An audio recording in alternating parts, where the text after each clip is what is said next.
অধীর রঞ্জনকে কড়া বার্তা দিলেন অল ইন্ডিয়া কংগ্রেসের প্রেসিডেন্ট মল্লিকার্জুন খড়গে। তিনি বললেন, যেটা আমরা নির্ণয় নিব, যেটা আমরা ডিসিশন নিব, সেটা অধীর চৌধুরীকে মেনে নিতে হবে, না হলে তাকে বাইরের রাস্তা দেখে নিতে হবে। अब ममता जी, पहले तो उन्होंने ये कहा कि हम बाहर से सपोर्ट करते हैं, अब उन्होंने ये कहा है, लेकिन रिसेंटली और एक स्टेटमेंट उनका आया है कि अगर सरकार बनती है तो सरकार में हम शामिल हो जाएंगे। तो नेचुरली वो गठबंधन के साथ है, ये स्पष्ट है। अब रही बात अधीर रंजन चौधरी की, अधीर रंजन चौधरी निर्णय लेने वाले नहीं, निर्णय लेने वाले हम हैं, कांग्रेस पार्टी है, हाईकमांड है, इसीलिए वो हम जो निर्णय लेंगे वही सही होगा।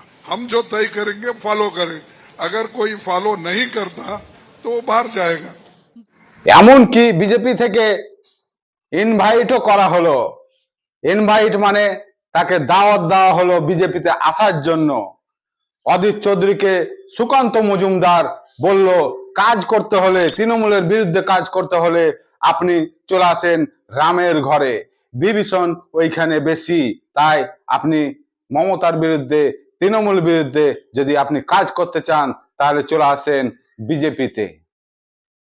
অদিতদাকে এটাই বলবো, অদিতদার পথ ঠিক আছে, যদি পার্টিকে টেকাতে হয়, কংগ্রেসকে এখানে টেকাতে হয়, তাহলে কংগ্রেসকে তৃণমূলের থেকে আলাদা হয়ে লড়াই করতে হবে। আমরাও একসময় তৃণমূলের সাথে ছিলাম, আমাদের পার্টি তখন ক্ষতিগ্রস্ত হয়েছিল, পার্টির অবস্থা খারাপ হয়েছিল। তখন যদি আমরা জোট না করতাম তৃণমূলের সাথে, তাহলে পার্টি ভালো হবে, আজকে আরো অনেক আগে আমরা ক্ষমতায় চলে আসতাম। অদিতদাকে এটাই বলবো যে মমতা বন্দ্যোপাধ্যায়ের সাথে যদি লড়াই করতে চান তাহলে উপযুক্ত জায়গা খুঁজে নিন। আপনি যে বাড়িতে আছেন ওতে বিভীষণ বেশি, বিভীষণ আলা বাড়ি ছাড়ুন, রামের বাড়ি। এর আগের ভিডিওতে আমি বলেছিলাম অধীর রঞ্জন চৌধুরী বিজেপিতে যাওয়ার খুব সম্ভাবনা যদি বহরমপুর লোকসভা কেন্দ্রে তিনি হারেন। এবার পরিষ্কার হয়ে গেল, একদম 100% পরিষ্কার, মল্লিকার্জুন খড়গে তাকেই রাস্তা দেখিয়ে দিল বিজেপিতে যাওয়ার। অধীর চৌধুরীর আর উপায় থাকবে না, যদি তিনি হারেন বহরমপুর লোকসভা কেন্দ্রে 100% তিনি বিজেপিতে যাবেই যাবে। কেন কি এই বাংলার বুকে থেকে প্রদেশ কংগ্রেসের সভাপতি অধীর রঞ্জন চৌধুরীর আর কোনো দাম নাই, তার কথার কোনো আর দাম সাজছে না।